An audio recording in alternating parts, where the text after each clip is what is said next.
তীব্র তাপদাহে পড়ছে দেশ, বেশি ভোগান্তিতে খেটে খাওয়া মানুষ। যশোর, চুয়াডাঙ্গা সহ কয়েক জেলার পরিস্থিতি চরমে।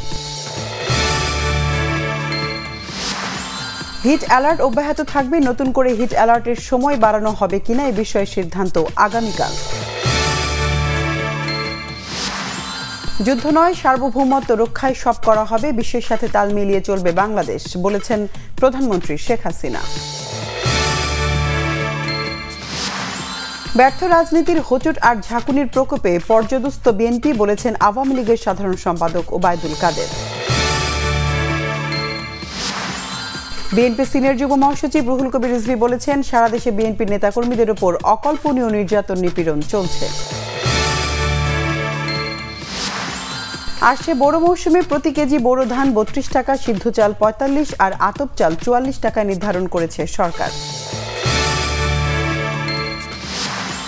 সন্ধ্যায় দুবাই পৌঁছাবে জলদস্যুদের থেকে মুক্ত ২৩ নাবিক সহ বাংলাদেশি জাহাজ আব্দুল্লাহ।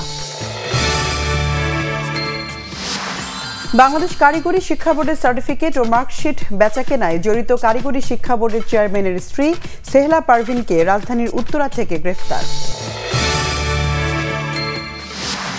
মালদ্বীপে ভারত বিরোধী অবস্থানে অটল থেকে অগ্নিপরীক্ষায় চীনপন্থী president Mohammad Muizzu. Real Barca El Clasico আজ, লিগ শিরোপা নির্ধারণে তেমন ভূমিকা রাখছে না দুই চিরপ্রতিদ্বন্দ্বীর লড়াই।